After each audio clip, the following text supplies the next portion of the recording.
Taking a page out of Stalin's playbook, Russian President Vladimir Putin is trying to roll back religious freedoms in the occupied areas of Ukraine. While he's controlling the Russian Orthodox Church, he's now crushing evangelical churches, which saw a boost following the fall of the Iron Curtain. Joining me now to discuss this crisis, the president of the Southern Evangelical Seminary, Judge Phil Ginn, along with the president of the International Christian Concern, Jeff King. Judge, let me come to you. Russian forces are trying essentially to do away with all Western-aligned evangelical faiths in Ukraine, and it's absolutely devastating to millions of people there. At least 30 Ukrainian clergymen of different faiths have been killed since the war started in 2022. Talk to us about the crisis and what we are seeing there. Well, unfortunately, it's nothing new. I mean, this is standard mode of operation for autocratic governments. It goes back with communists or Nazis or anything, because they want to eradicate those people who hold their loyalty to a higher power than the government. And certainly we grieve for our brothers and sisters who are going through this persecution, not only in the Ukraine, but all across the world. And so glad for groups like Jeff's to be involved with this, to draw our attention to it, and to say to our government and to fellow Christians that we need to be aware of this, and to be involved in supporting our brothers and sisters who are being persecuted.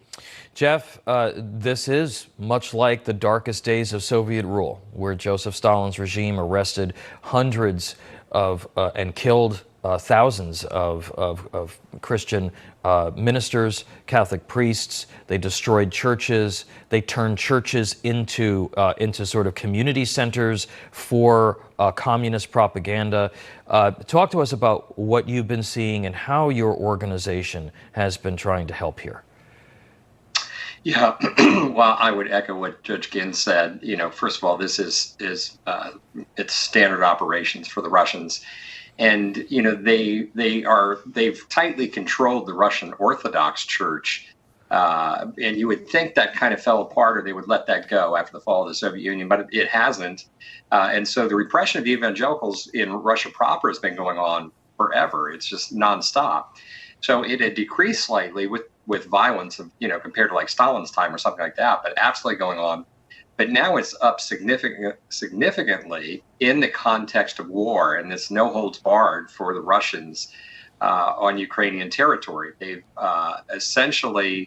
they've attacked hundreds of churches, and for many people, I think if they're not closely following, they can think, oh, they can brush this under the rug and say, well, this is war.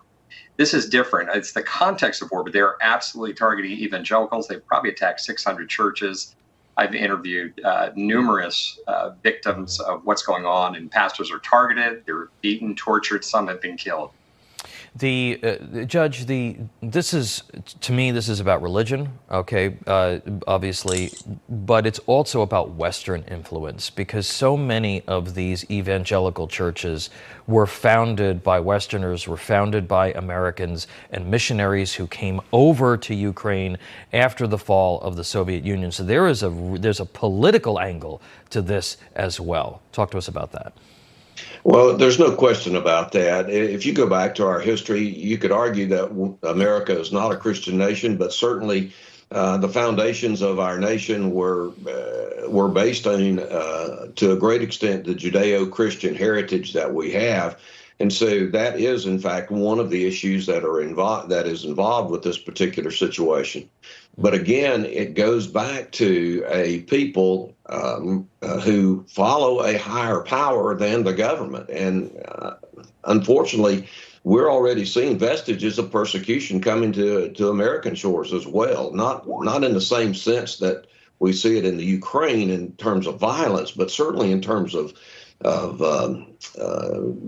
putting us into a situation of having to choose between our faith and, in some instances, even going to prison.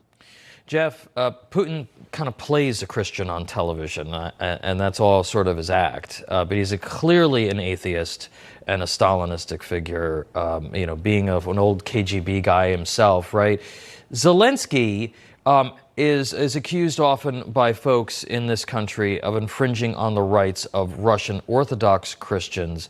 But that church at this point appears to just be a tool of the Russian dictatorship. Talk to us a little bit about that. Well, historically, that's been the case. Just as, with most communist countries, they own the church. They try to gain control of whatever the flavor of church is there, and then they control the leaders, they blackmail them, they threaten them, they put them in prison. So that's always happened. Mm-hmm. And again, in the Soviet times, it was quite terrible. It loosened up some, mm-hmm. But there was a very cozy alliance and control of the Russian Orthodox Church in Russia proper again. And so what you see with Zelensky, if there's any criticism there, you have to compare how the Russians are treating the Protestant church, the evangelicals, versus the Ukrainians, because they're not targeted to any of the same degree. Jeff, real quick for me, how can people find out more about this, and how can they help their fellow Christians over in Ukraine? Yeah, I would say go to persecution.org, and you can, first of all, people need to get educated. That's the first thing. Get educated, stay informed so you know what's going on. And then there's lots of opportunities to help, and you can explore the website. All right. Judge Phil Ginn and Jeff King, thank you so much. We appreciate you bringing this to my pleasure. Thanks so much. Absolutely.